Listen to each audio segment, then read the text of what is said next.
Hello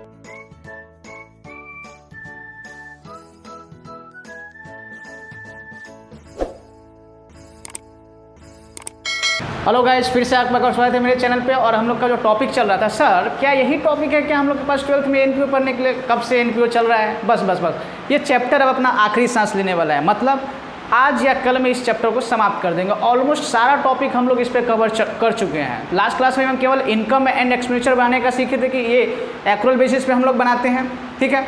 दूसरा चीज़, अभी तक हम लोग बैलेंस शीट्स नहीं बनाए थे, ठीक है ना। तो आज हम लोग बैलेंस शीट्स के साथ में इस लॉन्ग क्वेश्चन को देखिए। ज़्यादा करके एग्जाम में income and expenditure with adjustment पूछता है, ठीक है। लेकिन अगर एग्जाम में पूछ दे बैलेंस शीट तो क्या मना कर देंगे क्या? बैलेंस शीट नहीं बनाएंगे क्या? नहीं, बिल्कुल बनाना पड़ेगा बैलेंस शीट्स।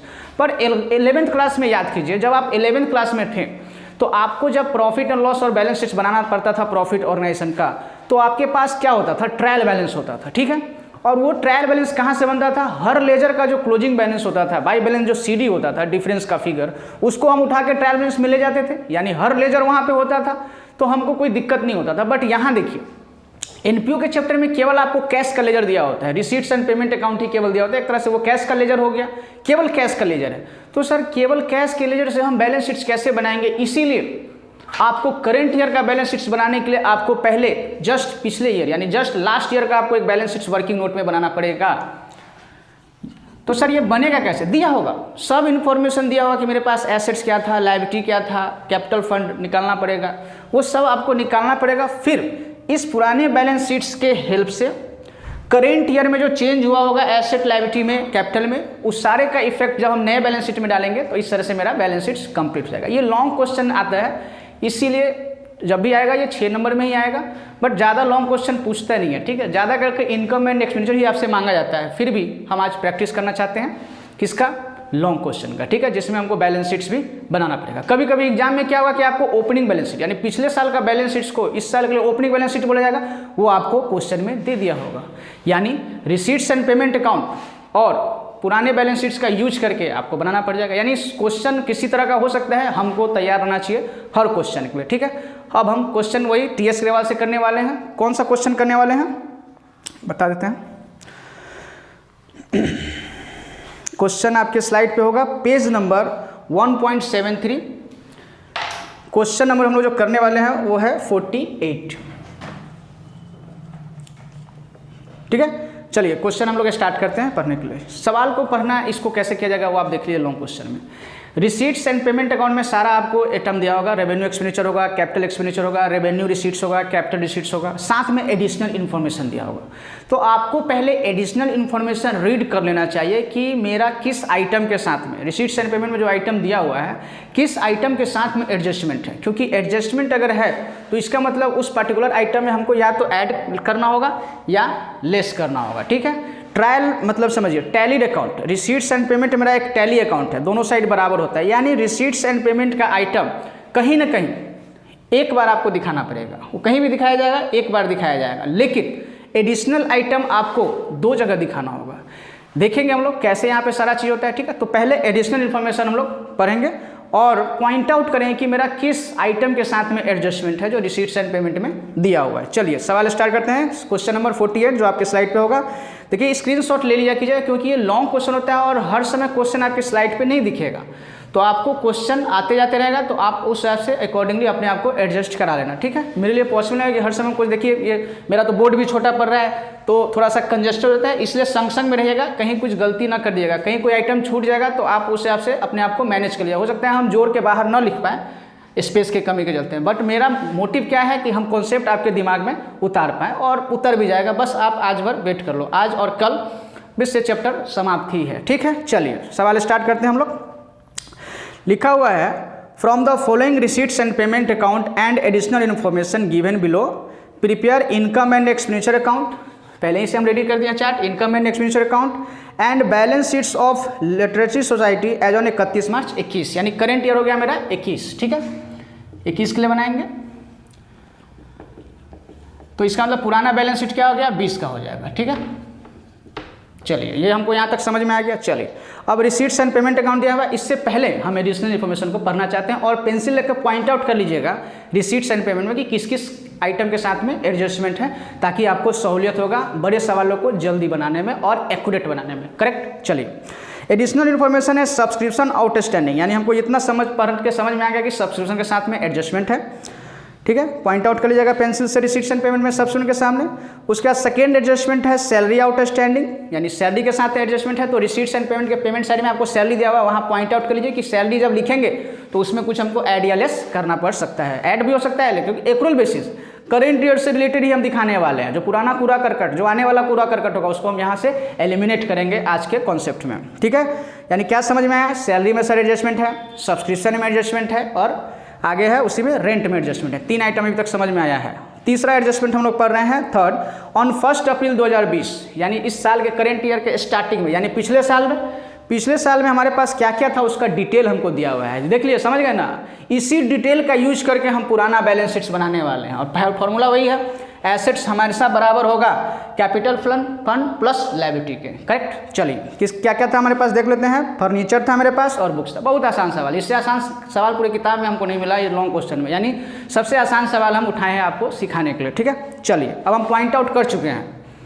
जिस आइटम के साथ में मेरा एडजस्टमेंट है उसको हम पॉइंट आउट कर लिए, आप भी कर लीजिएगा। ठीक है, अब ट्रायल अकाउंट, यानी ये टैली अकाउंट है, रिसीट्स एंड पेमेंट, यानी यहाँ का आइटम कहीं ना कहीं एक जगह हम लोग दिखाते चलेंगे, और एडिशनल आइटम 2 जगह दिखाएंगे। ठीक है, अब हम रिसीट्स एंड अकाउंट का पहला आइटम पढ़ने जा रहे हैं, जिसमें लिखा हुआ है टू बैलेंस बीटी, क्योंकि ये कैश का लेजर है, तो कैश मेरे पास पहले से था, कैश इन हैंड और बैंक, यानी ये कैश बुक है, दोनों हमको लेके चलना होता है, कैश और बैंक। चलिए लिखाइए, कहाँ दिखाएंगे सर? ओपनिंग कैश को कहाँ दिखाया जाए? इस साल के बैलेंस शीट में दिखाएं कि पिछले साल? सर इस साल का स्टार्टिंग है, मतलब ये पिछले साल का होगा ना, समझ में आ रहा है? लेजर का ये पहला है, यानी पिछले साल का, ये पिछले साल में आपको दिखाना पड़ेगा। ठीक है, चलिए, पिछले साल का बैलेंस शीट ये है, यानी ये वर्किंग नोट हो गया।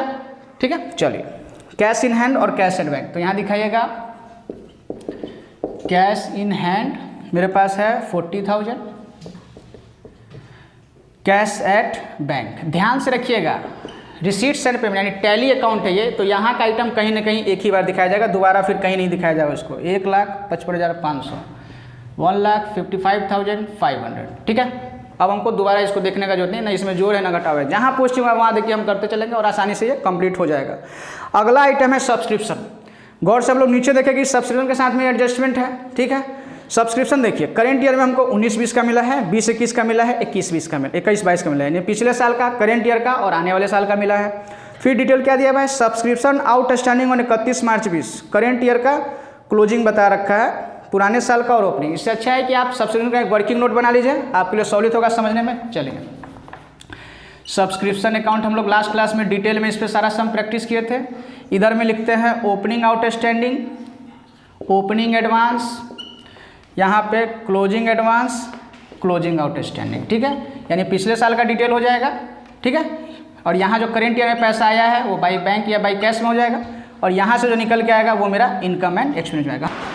हाँ, तो हम लोग को ये मतलब सब्सक्रिप्शन का एडजस्टमेंट था, इसलिए हम कहें कि जोड़ घटाव वाला तरीका से आसान है कि पहले हम क्या करते हैं कि सब्सक्रिप्शन का लेजर बना देते हैं, यहाँ से हमको सारा चीज़ का इन्फॉर्मेशन हमको मिल जाएगा। चलिए देखिए क्या लिखा हुआ है, टू सब्सक्रिप्शन टोटल 2,82,000, यानी 2,82,000 हम कलेक्शन किए हैं। इसमें देखिए पिछले साल का है 12,000, अंदर में लिखिएगा, करेंट ईयर का है 2,65,000, आने वाले साल का है 5,000। क्लियर? सर इसको लिख दें ओपनिंग आउट ना, ओपनिंग आउटस्टैंडिंग कुछ और हो सकता है, वो आगे हमको एडजस्टमेंट से पता चलेगा। टोटल कलेक्शन हम इतना किए हैं, ये तय है। इसमें पुराना, करेंट और आने वाले साल का हम क्लोजिंग एडवांस लिख सकते हैं, 5,000 इधर में आप लिख सकते हैं। ठीक है, चलिए अब एडिशनल इन्फॉर्मेशन में हम चले गए। सब्सक्रिप्शन आउटस्टैंडिंग ऑन 31 मार्च 20, यानी पुराने साल का हो गया ये, यानी ये ओपनिंग आउटस्टैंडिंग हो गया कितना? 20,000, 20,000। अब गौर से देखिए, इस 20,000 में से 12,000 मिल चुका है, इसका मतलब 8,000 अभी भी मिलना बाकी है, ये क्लोजिंग आउटस्टैंडिंग में हो गया। बट सर बाहर में लिख देंगे ना, अभी हो सकता है करेंट ईयर का भी होगा ना, तो पुराना और करेंट दोनों जोड़ के बाहर में आएगा, क्लोजिंग हमको लिखना है, एज ऑन डेट का लिखना है। ठीक है, वो भी आगे में हमको बताया है कितना है, और 31 मार्च 21 15,000, तो हम 15 बाहर में लिखेंगे। अब आपको समझ में आ गया होगा कि 15 में पुराना अगर 8 है तो करेंट ईयर का हो गया 7,000। ठीक है, ये क्लियर हो गया। अब सर मक्खन निकल जाएगा? हाँ निकल जाएगा। कैसे? इधर का टोटल कीजिए। ठीक है, इधर का टोटल हम लोग कर रहे हैं 2,82,000 प्लस 15,000, इसमें से हम माइनस कर रहे हैं ओपनिंग आउटस्टैंडिंग 20,000, माइनस कर रहे हैं 5,000, ये आ गया 2,72,000। अब ध्यान से, ये मेरा हो गया इस साल का मक्खन वाला इनकम, इसको आप हम इनकम में दिखा देंगे बाय सब्सक्रिप्शन। कितना है? 2,72,000। क्लियर? ये समझ में आ गया कैसे निकाले हैं? लेजर के through, opening outstanding, closing outstanding, opening advance, closing advance. ठीक है। अब हर आइटम कहीं ना कहीं, एडजस्टमेंट का आइटम 2 जगह, एडजस्टमेंट का आइटम लोग बात किए थे कि 2 जगह दिखाया जाएगा। एडजस्टमेंट में मेरे पास क्या क्या था? ये था ओपनिंग आउटस्टैंडिंग। सर पिछले साल का ये आउट यानी पिछले साल का इनकम था लेकिन मिला नहीं था, income earn but not receive, तो ये हमको पुराने बैलेंस शीट्स में एसेट साइड में दिखाना होगा ये, क्योंकि दो जगह दिखाना है। एक जगह यहाँ दिखा दिया आउटस्टैंडिंग सब्सक्रिप्शन को, एक जगह हमको यहाँ दिखाना होगा क्योंकि इनकम था ये पिछले साल का जो मिला नहीं था। तो आउटस्टैंडिंग सब्सक्रिप्शन कितना हो गया? 20,000। क्लियर? दिखा दिया दूसरे जगह। अब यहाँ आइए, ये क्लोजिंग एडवांस इस साल के लास्ट में मिला है, यानी ये क्या है? नए बैलेंस शीट में दिखाया जाएगा एडवांस सब्सक्रिप्शन। कितना एडवांस सब्सक्रिप्शन? 5,000। 2 जगह सब आइटम देखिए, एडिशनल आइटम हम 2 जगह दिखा रहे हैं। ठीक है। उसके बाद क्लोजिंग आउटस्टैंडिंग 15,000 दिखाना होगा करेंट ईयर में, आउटस्टैंडिंग सब्सक्रिप्शन 15,000। क्लियर है? कहीं दिक्कत नहीं होगा मेरे हिसाब से। Opening outstanding, closing outstanding, closing advance, ये दोनों करेंट ईयर से रिलेटेड है, ये पुराने साल से रिलेटेड था। हर आइटम में ये हम इनकम में दिखा दिए। ठीक है, कोई दिक्कत नहीं होगा मेरे हिसाब से। दूसरा, अगर एडलेस से करते हैं तो करेंट ईयर में 2,65,000, अगर करेंट ईयर का केवल बात करें तो 2,65,000 उठाते हैं, 2,65,000 उठाते हैं रिसीट्स एंड पेमेंट को देख के। और जो क्लोजिंग आउटस्टैंडिंग था 15,000, उसमें पुराना 8 है तो करेंट ईयर का 7 हो जाएगा। अगर ऐसे भी कीजिएगा तो आपका आंसर यही आ जाएगा। ठीक है, क्योंकि ये था जो मिला है और ये जो करेंट ईयर का बकाया है, लेकिन ये मुश्किल होता निकालने में क्योंकि 20 में 12 मिल चुका है। तो इसमें देखिए, इसको अगर तोड़िएगा तो इसमें 8 पुराना आउटस्टैंडिंग था, करेंट ईयर का आउटस्टैंडिंग खाली इस साल का इनकम माना जाता है। तो इस एडलेस भी आसान है, उससे अच्छा है कि आप लेजर बना के एक्यूरेट सारा जगह का पोस्टिंग हम डबल एंट्री कर चुके हैं, इसमें अब कहीं हमारा कोई छूटा नहीं आइटम। ठीक है, उसके बाद हम आ रहे हैं आगे। ठीक है, इसको भी मिटा देते हैं। चलिए, उसके बाद हम आगे चलते हैं। लेगेसी लिखा हुआ है, चूंकि इसमें कंडीशन नहीं लगा हुआ है, तो लेगेसी में अगर कंडीशन रहता है तो हम लायबिलिटी साइड में दिखाते। स्पेसिफिक हम लोग पढ़े हैं कि अगर कोई भी कंडीशन के साथ में आती है तो मेरा लायबिलिटी बन जाती है। तो केवल लेगेसी लिखा है तो आप इनकम में डायरेक्ट दिखा सकते हैं। यहाँ लिख लीजिएगा वर्किंग नोट नंबर 1। कैसे निकालें हैं समझ में आ गया होगा। ठीक, बाय लेगेसी,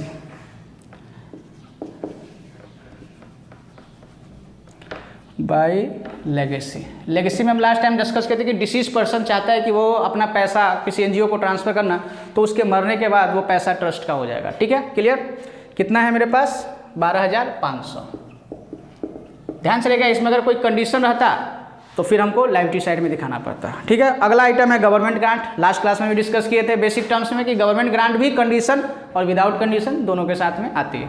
तो यहाँ कुछ की कंडीशन नहीं लिखा है तो आप इनकम दिखा सकते हैं इसको बाय गवर्नमेंट ग्रांट। ध्यान से रखिएगा, टैली रिसीट्स एंड पेमेंट का आइटम एक जगह कहीं ना कहीं दिखाया जाएगा। ठीक है, चलिए उसके बाद हम लोग देख रहे हैं आगे। ठीक है, क्या लिखा हुआ है हम लोग देखिए। गवर्नमेंट ग्रांट है 12,500 लिख दिए हैं। सॉरी, लेगेसी है 12,500, गवर्नमेंट ग्रांट है 1,20,000, 1,20,000। क्लियर? उसके बाद है सेल ऑफ ओल्ड फर्नीचर। ठीक है, चूँकि फर्नीचर के साथ में फर्नीचर था मेरे पास, तो फर्नीचर जब यहाँ लिखेंगे, लेकिन अभी नहीं, बाद में लिखेंगे। अभी हमको इतना समय है कि फर्नीचर एक एसेट्स होता है और एसेट्स खरीदते हैं तो यहाँ एक एसेट बढ़ता है बैलेंस शीट में, एक एसेट घटता है बैलेंस शीट में। वैसे ही फर्नीचर बेचते समय एक एसेट घटेगा जिसका नाम होगा फर्नीचर, एक एसेट बढ़ेगा जिसका नाम होगा कैश या बैंक। तो सर फिर नहीं, एसेट्स बेचते समय आपको देखना है कि गेन हो रहा है कि लॉस हो रहा है। अगर वो पता चल जाएगा तो हमको गेन और लॉस का रिकॉर्डिंग करना पड़ेगा। चलिए यहाँ देखिए, पता चल रहा है, लास्ट क्लास में भी था ये। बुक वैल्यू है 50,000, यानी फर्नीचर मेरे पास 50,000 का था जो हम 37,000 में बेचे। इसका मतलब क्लियर पता चल रहा है कि लॉस हो रहा है, तो इनकम इधर साइड में, लॉस एक्सपेंस इधर साइड में। ठीक है, by loss on sale of furniture. Clear है? देखिए, चलिए कितना था, 50,000 में बेचे, बुक वैल्यू था 37 में बेचे हैं, इसका मतलब हो गया 13,000 का लॉस हो गया। ठीक है, कैसे निकला क्लियर समझ में आ गया? Book value minus sale price. ठीक है, चलिए उसके बाद लिखा, जब फर्नीचर का अकाउंट बनाएंगे तो इस चीज़ को हमको याद रखना है, वहाँ जब सेल करते हैं तो फर्नीचर हमको घटाना पड़ेगा, वो समझ जाएंगे अभी बनाएंगे तो। इंटरेस्ट रिसीव्ड ऑन इट भी एक्रूड मतलब रिकरिंग नेचर का है तो उसको भी इनकम में दिखाना होगा, ठीक है। बाई इंटरेस्ट रिसीव्ड, देख रहे हैं रिसीप्ट एंड पेमेंट का आइटम कहीं ना कहीं एक बार हम लोग दिखा रहे हैं, ठीक है। 4500 अब रिसीट साइड मेरा कंप्लीट हो गया है, उससे रिलेटेड एडजस्टमेंट का भी हम डबल एंट्री कर चुके हैं, देखिए कहीं हर जगह दिखा दिया गया है दो बार, ठीक है। चलिए पेमेंट साइड में आ गया। पेमेंट में पहला है जनरल एक्सपेंसेस, रिकरिंग नेचर का है, आपको एक्सपेंडिचर साइड में दिखाना होगा। बाय जनरल एक्सपेंस कितना है भाई 32,000। देखिए इतना लॉन्ग क्वेश्चन पूछता नहीं है एग्जाम में पूरा बैलेंस शीट का, लेकिन बना लेने से क्या होगा कि आपका एनपीओ पे पूरा पकड़ बन जाएगा, इसलिए हम लोग लॉन्ग क्वेश्चन बनाना चाहते हैं, ठीक है। न्यूज़पेपर आंख बंद करके डालिए, रेवेन्यू एक्सपेंडिचर है आंख बंद करेंगे तो लिखेंगे कैसे, हाँ तो आंख खोल के लिखो पर जल्दी लिखो। न्यूज़पेपर क्योंकि एग्जाम में 3 घंटा है और उसी 3 घंटे में आपको ढेर सारा क्वेश्चन करना होगा, ठीक है। इलेक्ट्रिसिटी रिकरिंग नेचर का है, झट से लिखिए, विदाउट इस सब में कोई एडजस्टमेंट नहीं है, ना जो ना कुछ करना है, इसीलिए हम डायरेक्ट एक बार लिखते चले जा रहे हैं। आपको केवल देखना है रेवेन्यू एक्सपेंडिचर है तो यहाँ, कैपिटल एक्सपेंडिचर है तो एसेट साइड में, ठीक है। चलिए अगला है मेरे पास फिक्स डिपॉजिट भी बैंक एफडी चूँकि मेरे पास उससे क्या हुआ कि जैसे बैंक में आप गए पैसा अपना 10 लाख रुपया डिपॉजिट करवा दिया है, तो एक तरह का ये इन्वेस्टमेंट है। क्यों सर, इस पर आपको हर साल इंटरेस्ट मिलेगा, इसीलिए हमको वो एसेट साइड में दिखाना होगा एफडी पर परसेंटेज, और जब डेट दिया हो तो अपना कान खड़ा कर लेना क्योंकि इसके साथ में एडजस्टमेंट होगा। कैसे अभी देखता है, देखिए हम एफडी खरीदे हैं 1,80,000 का, लेकिन खरीदे कब है वो हमको डेट दिया हुआ है 30 सितंबर, तो इस साल में भी कुछ इनकम मिलना चाहिए। इंटरेस्ट कितना, देखिए 1,80,000 का रेट ऑफ इंटरेस्ट है 10%, तो क्या सर पूरे साल का दे दिया जाए ना, आप इस साल के स्टार्टिंग में एफडी नहीं करवाए थे, आप 30 सितंबर को वो एफडी करवाए थे, यानी आपको सितंबर का तो छोड़िए अक्टूबर से इंटरेस्ट मिलना चालू होगा, अक्टूबर नवंबर दिसंबर जनवरी फरवरी मार्च, यानी 6 महीना का आपको इंटरेस्ट दिया जाएगा, ठीक है। कैसे निकाला ये समझ में आ गया।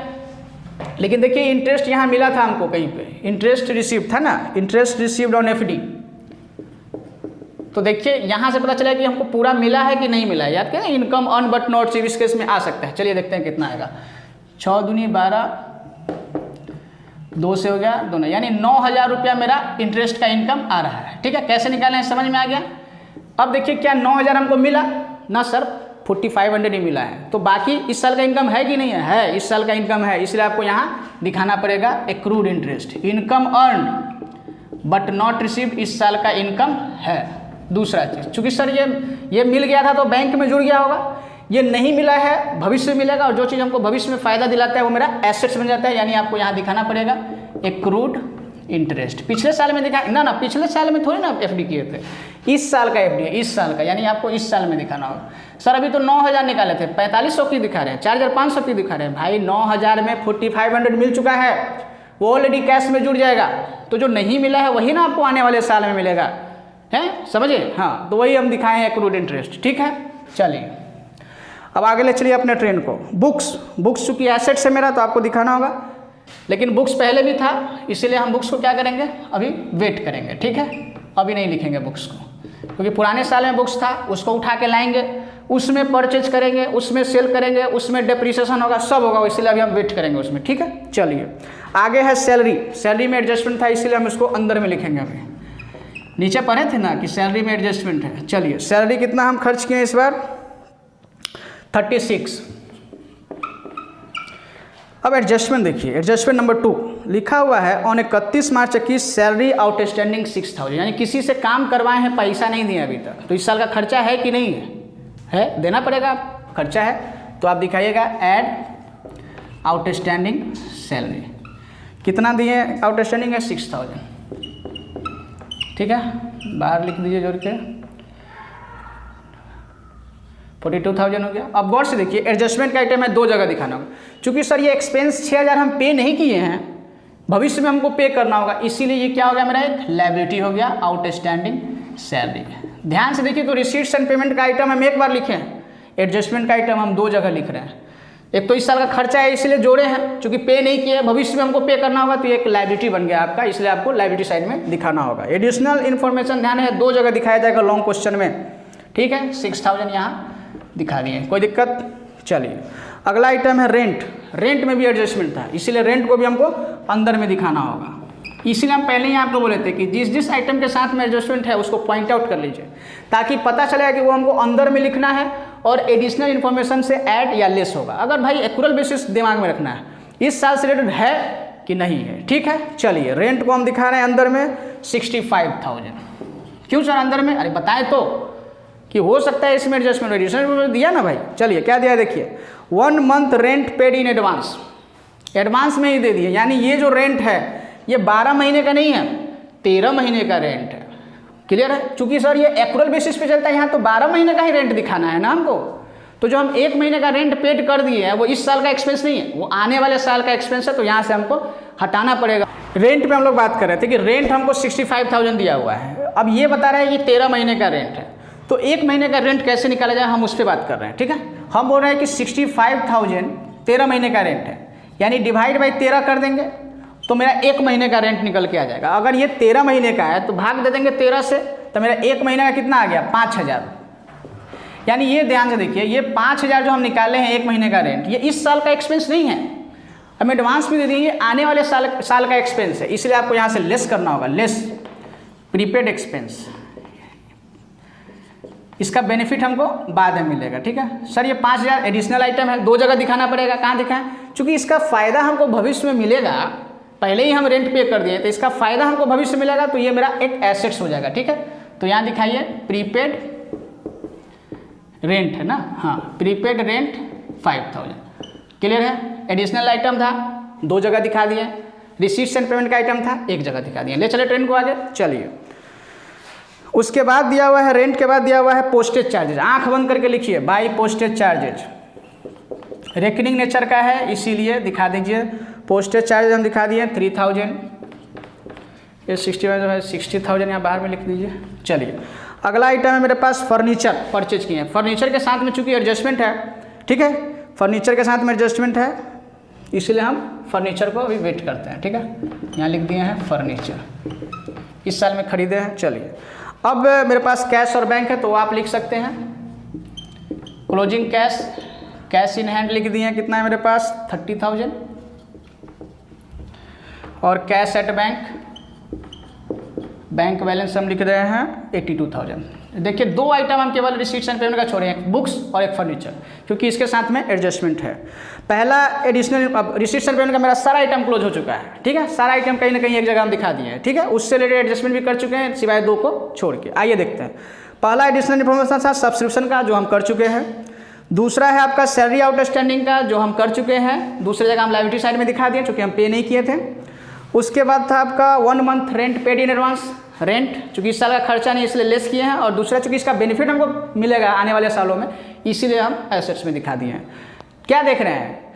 रिसीट्स एंड पेमेंट का आइटम हम 1 बार लिख रहे हैं, एडिशनल आइटम हम 2 जगह लिख रहे हैं, या तो एसेट्स में या तो लायबिलिटी में। क्लियर? चलिए तीसरा लास्ट एडजस्टमेंट बचा हुआ है ऑन 1 अप्रैल 2020।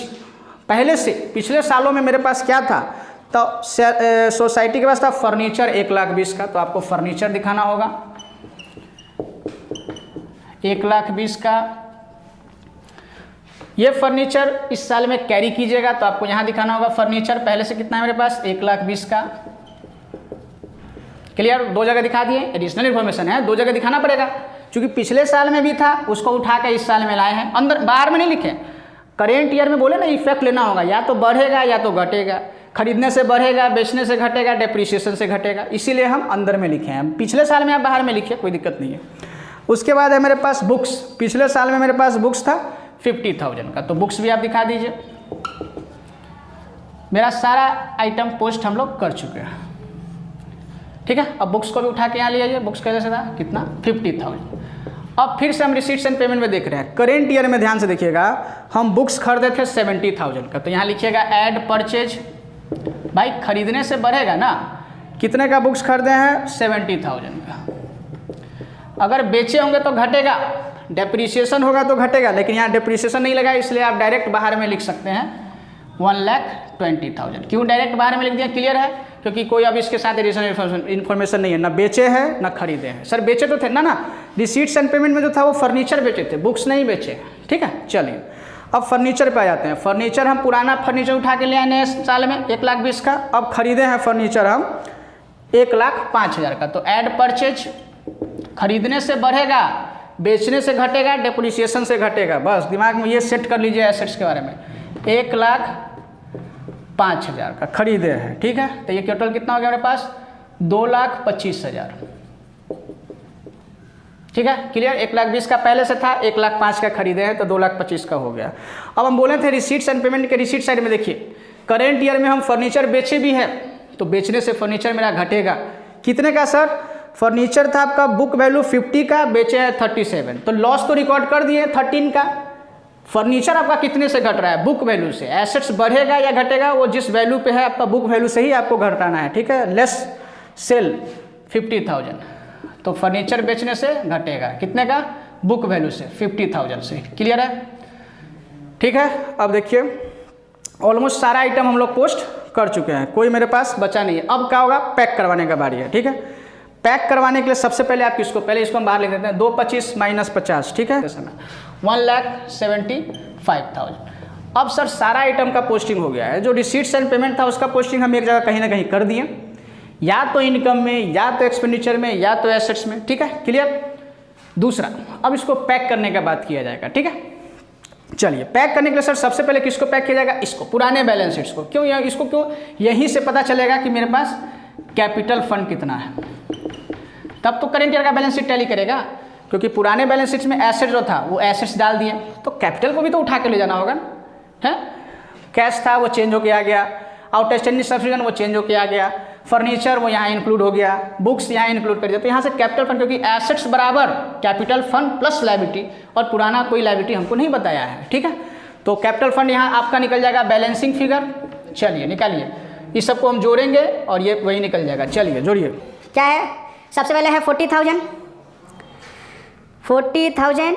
प्लस 1,55,500, क्लियर है, प्लस 20,000 आउटस्टैंडिंग सब्सिडेंट पिछले साल का, प्लस 1,20,000 फर्नीचर का, प्लस 50,000 बुक्स का।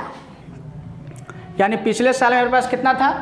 3,85,500, ठीक है। यहाँ लिखिए 3,85,500, यही मेरा बैलेंसिंग फिगर कैपिटल फंड हो गया। कोई दिक्कत नहीं पुराने बैलेंस शीट्स को बनाने में। चलिए अब इसी कैपिटल फंड को कैरी करेंगे, ठीक है। कैपिटल फंड अंदर में लिखेंगे। क्यों सर अंदर में क्यों लिख रहे हो?